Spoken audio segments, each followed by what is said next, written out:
Boa noite, deputado. Como fica claro, parece que a busca e apreensão foi com base em alguns pretextos. Pode ser para intimidar a oposição, alguma coisa assim. Só que o senhor é líder da oposição e levaram o seu celular.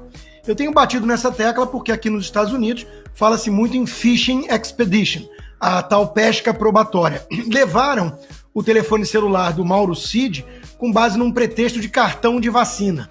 E a gente sabe o que aconteceu depois. A pergunta que eu lhe faço é muito direta. A estratégia da oposição está ameaçada? Está divulgada? Está agora nas mãos do governo, nesse consórcio do PT com o STF? Eu não tenho dúvida que tem esse fundamento, tem essa intenção, fazer uma pesca probatória. Eu falei, inclusive, isso na frente da Polícia Federal.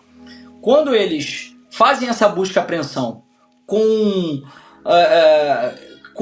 provas tão... Aliás, não existem provas, existem possíveis indícios que os levam a fazer uma diligência dessa magnitude na minha casa e no meu gabinete parlamentar em Brasília.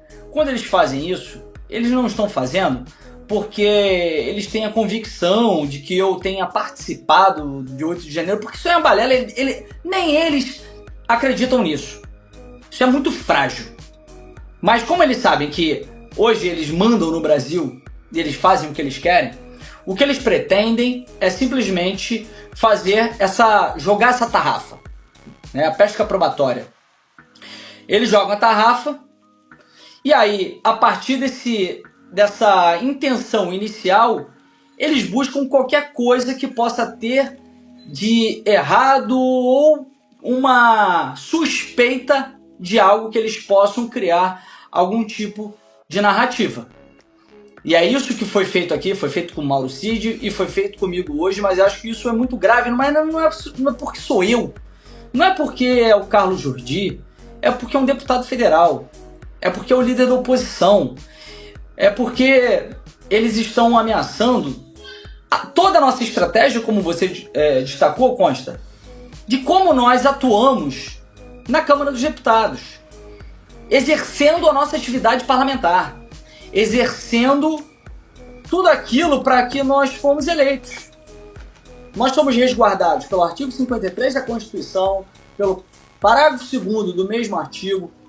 O artigo 53, caput, estabelece a imunidade material que nós somos resguardados tanto pelas nossas palavras, opiniões e votos. O parágrafo 2º estabelece que nós não podemos ser presos salvo em flagrante de crime inafiançável. Eles estão violando essas prerrogativas, estão violando diversas outras prerrogativas, porque nós, como oposição, que somos minoria, nós fazemos um trabalho de oposição ao governo, enfrentando o governo, da maneira que nós podemos. E como é? Fazendo o nosso trabalho em que nós nos reunimos semanalmente para traçar quais são os discursos que nós vamos fazer semanalmente contra o governo e contra os membros do Supremo Tribunal Federal, que nós temos convicção de que estão extrapolando das suas funções. Nós fazemos articulações contra determinados projetos, por exemplo, como o PL 2630, que nós fizemos isso ano passado e conseguimos impedir que ele fosse votado, e nós conseguimos de fato fazer com que a população olhasse para isso e cobrasse dos deputados para que isso não fosse aprovado, e isso incomodou também os membros do Supremo Tribunal Federal. Nós fazemos diversas articulações, inclusive com membros do governo, muitas vezes, cedendo em algum ponto para que eles cedam em outros. E isso está fazendo com que as nossas estratégias sejam reveladas.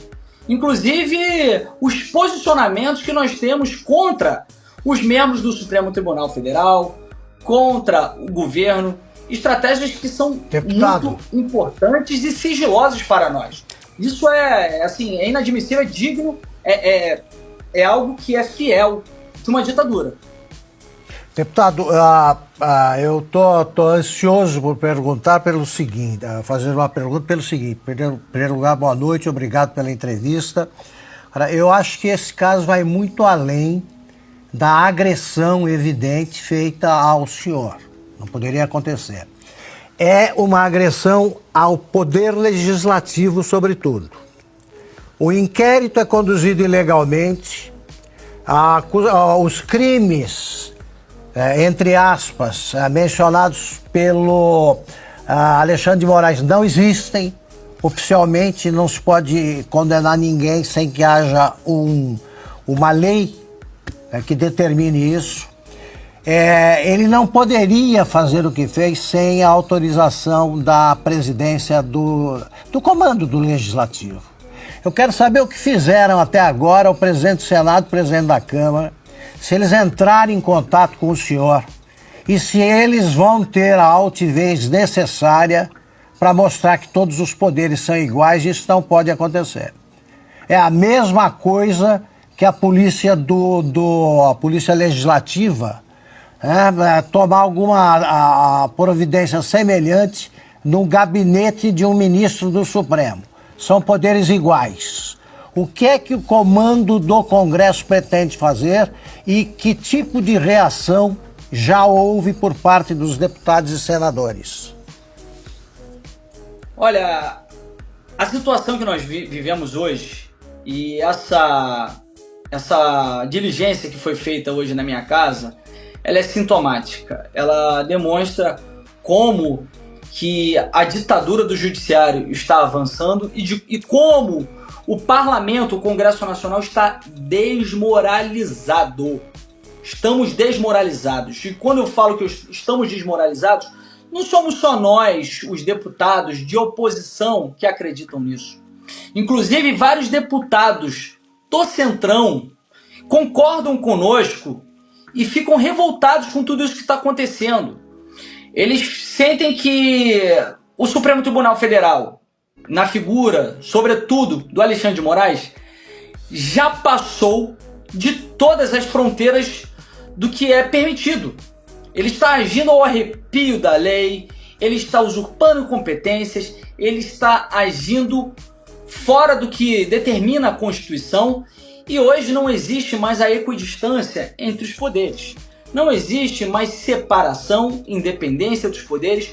Hoje, o Supremo Tribunal Federal, ele se enxerga como Supremo na estrutura dos três poderes.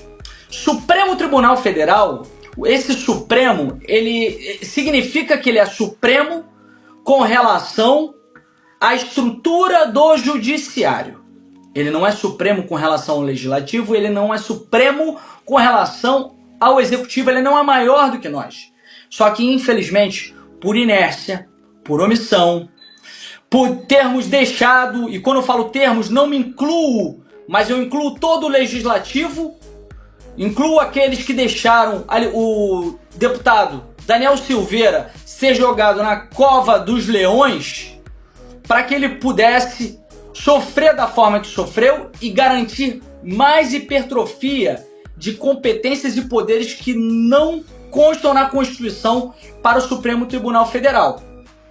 Quando tudo isso foi feito, o Supremo Tribunal Federal, que já vinha há muito tempo numa escalada de se julgar acima dos outros poderes e sempre alegando que eles agem por provocação dos outros poderes, começou de fato a se julgar o verdadeiro guardião da Constituição, o poder moderador, aquele que define, que bate o martelo e que diz qual é a última palavra. Mas vários deputados e vários senadores concordam que eles já foram longe demais. Só que muitos têm medo, porque o nosso sistema de freios de contrapeso está totalmente obsoleto. É inadmissível que o Senado Federal sejam aqueles que façam a sabatina dos ministros do Supremo Tribunal Federal, e são esses que são sabatinados que depois vão julgar os ministros, os senadores, e vão julgar a nós, deputados federais. Tem que ter uma resposta, tem que ter uma resposta firme. Quando nós fizemos a obstrução no final do ano passado, era porque nós queríamos realmente uma resposta com a aprovação da PEC 8, que limita as decisões monocráticas, e que nós fomos atacados pelos ministros do Supremo dizendo que aquilo ali era uma afronta ao Supremo Tribunal Federal, que o Supremo Tribunal Federal não era feito de covardes. 11 ministros estão falando que eles não são feitos de covardes, mas nós somos 513 e somos covardes então, né? Nós não podemos reequilibrar os poderes. Aí vocês vejam, ó, só para concluir, para vocês